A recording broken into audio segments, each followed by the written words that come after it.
Right now, someone is out there telling people about what you do, and there's a very good chance they're getting it wrong. That's not because they don't like you, it's because you've never given them the right words. And today, I want to show you the one thing that travels farther than a referral handshake. I'm Robby Fowler, and welcome to issue 267 of The Four Wins, where each week you get something to try, apply, ponder, and relate to.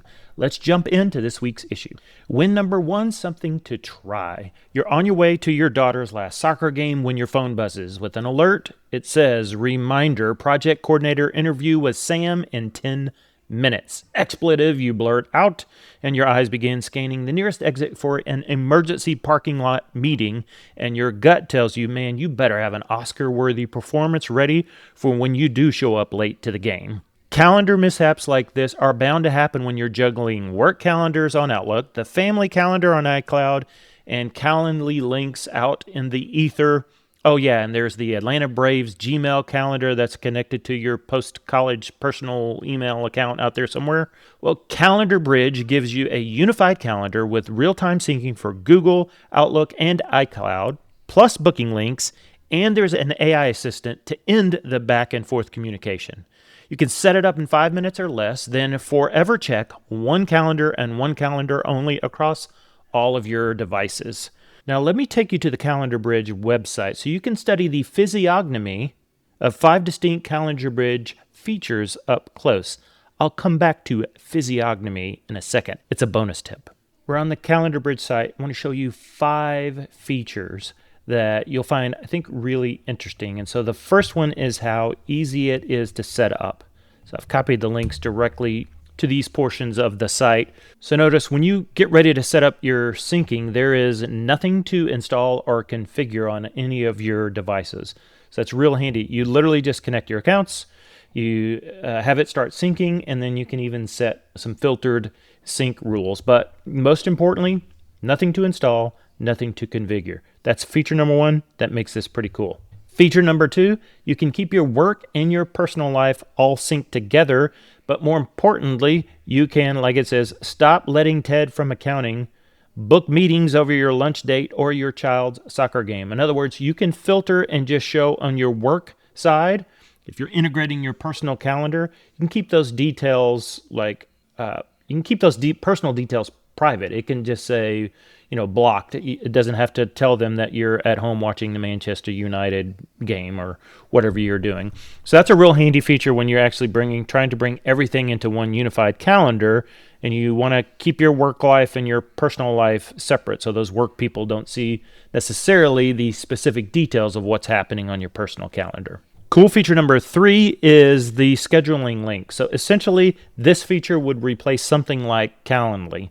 So not only does this bring all of your calendars together, this would get rid of yet another calendar that can be sitting out there for a lot of us, and that's your meeting booking calendar. This would take care of all of that. Cool feature number 4. Now I want to imagine if you're like a specialty medical practice, and so you have you and your team there at your physical location. Let's say you have an off-site accounting firm or some people that help with bookkeeping, and they work for you, but technically they work for a different company. They're on Outlook, you and your team are on Google Calendar, and therefore trying to get all of that coordinated is a nightmare. But I want to show you right here what CalendarBridge can do is users that are, in different organizations where one of them is on Google and the other is on Outlook. With CalendarBridge, you can bring those together so your Google people can book a meeting just like you normally would inside your Google world, and pull in the people that like the accountants that work on the Outlook system. Vice versa, for them, they can book a meeting just like normal in native Outlook, like they would with their internal team, and book that with you. So this is a really handy feature if you've got different people in different locations that you need to coordinate meetings with, and oftentimes those people may be on different calendar systems. This allows you to do that natively, which is a very handy feature. Feature number 5, scheduling with an AI assistant. Of course, you knew it was going to have AI, but here's where I think this could get really cool. When someone emails to set up a meeting, you're going to CC the assistant into that email thread, and then the AI assistant's going to check your calendar. It's going to get rid of all of that back and forth emailing that everybody's doing behind the scenes. It's going to make sure that meeting happens. You don't ever have to mess with it. It's going to land on a time in your calendar where you can actually have the meeting, but it's going to get all that back and forth mumbo jumbo out of the way. That can be a really handy feature if you get caught in those email loops of trying to get everyone coordinated together just to set up a very simple meeting. Quick bonus tip for you. In the written version of this newsletter, I used the brand new word I've never heard of called physiognomy. I had to even look up how it's supposed to be said. Physiognomy. What is physiognomy and how in the world did I find that word? I featured this in a past issue, but it's called Power Thesaurus. I have it installed just as a browser extension, and you can see I can highlight any word. I'm in a Google Doc. This works across anything in my browser, and I click on it, and I've got immediate synonyms. And it's from kind of like a Wikipedia for thesauruses, so it aggregates a bunch of data and says, here are real world synonyms that are being used for this. So I think I had the word features, and then I double clicked on it and saw, and I was like, what in the world is that? So you can click on it and it will replace that word in there. Pretty handy.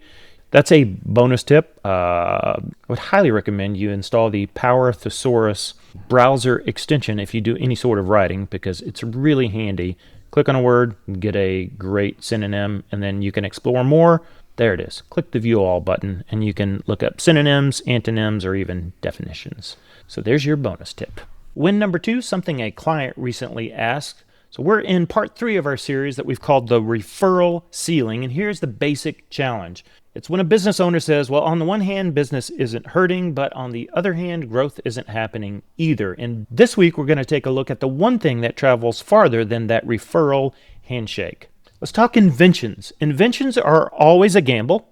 The risks far outweigh the chance of success, and there's one kind of invention you never want your business to be involved in. What's that, you ask? Well, you never want your patients or your past clients or those passersby inventing what your brand is. And here's what I mean. If you asked your top 3 referral sources, hey, what do you tell people about what I do? Would they all give you the same answer? If you're like most, there's a big gulp. And you realize, no, there's no way they would give the same answer. So if your honest assessment is no to that question, here's what's actually happening. Each referrer is inventing their own message and brand, and then playing pin the tail on the donkey and FYI, like your medical practice reputation or your founder-led expertise business, you're the donkey in this scenario. So let's pause for 1 second, because we've got to define the word brand, because there is just mass confusion out there about what a brand is. A brand does not equal the logo, colors, and fonts, like so many of us think that it is. That is what technically is part of your visual identity, and that does play a role, but it's a smaller role. It may represent somewhere in the 15 to 20% range of your overall brand, what makes your brand. So more accurately, brand equals what they say and think about you, period. Yes, the proverbial they. It's akin to your reputation or flatulation. It precedes you in the room and lingers after you leave. Come on, that was pretty good. Reputation, flatulation. Pat on the back myself. Marketing says me, and it arrests attention. Positioning and the broader core messaging that goes with positioning, that states expectations. It talks about who this is for, what does it solve, how does this connect to where I am, and what transformation I'm after. That's what positioning and core messaging does. And thirdly, branding shares an experience. Marketing says, excuse me. Positioning and core message shares an expectation. Branding shares an experience. So if the core message describes the sweetness and health benefits of honey, your branding delivers the actual tasting and the energy of that honey. So a fuzzy, faint, or altogether undefined core message, it will never produce a fragrant, infectious, and refined brand or reputation. Without that core message that the brand is supposed to manifest, you end up being kind of like a restaurant that has no sign out front, and you don't have a kitchen vent that is pumping out the irresistible fragrance of those slow smoked ribs. Instead, you're just inside, hoping somehow foot traffic will wander in and find you. So at the risk of beating a dead horse that nobody notices because it's laying down behind the barn, marketing amplifies, I've said this before, branding manifests. But what are they amplifying and manifesting? It is your core message. Without that, your marketing is noise and your brand is whatever people happen to remember or invent. With it, everything begins to click, right? Because referrals carry the right message, your website is going to speak to strangers, and the reputation you've defined travels into rooms beyond your personal network. Next time, we'll take a look at the difference between a megaphone and a marquee, and that could be the key to why you're still the best kept secret. Win number 3, something to think about. A warning for all my fellow idea generators out there: set your black bear loose instead of waiting for the grizzly to awaken from hibernation. Great ideas can stay hidden in hibernation when you've already got a black bear that is ready to spring. By the way, that's a great pun. Don't keep fattening the grizzly with salmon. Send that black bear out, right? He's still a bear. Win number 4, something personal. 10 years ago, we had family friends that moved to Nashville, Tennessee, and we went up to visit them the summer after their move. Now, in addition to our friendship, we shared a mutual love for great coffee. I'm going to take you to this bougie hipster coffee shop inside an old garage tomorrow, Wade told me. And so the next morning, we hopped in his minivan. The icing on the cake, right, the minivan of how dad we both were on this boozy hipster scale that exists out there. We're ranking major dad level down there. So we arrive at the converted garage coffee shop. A Barbara Streisand record was bougie playing on the hipster record in the corner, like the record player over in the corner. So we ordered.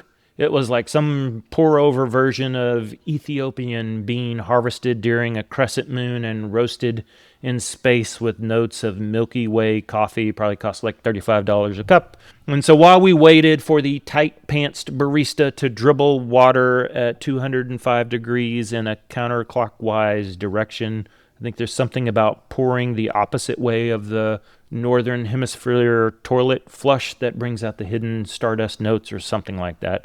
So while he's doing that, this other customer approaches us. I want you to picture a fellow Java junkie who appreciates some good vinyl music while food blogging on his MacBook. Handlebar mustache, American flag themed tank top, muscular arms, and this like cool tattoo across his milk white bicep that was unspoiled by sun or labor. Cool hat, he offered my friend as he nodded, and my buddy said, oh, thanks.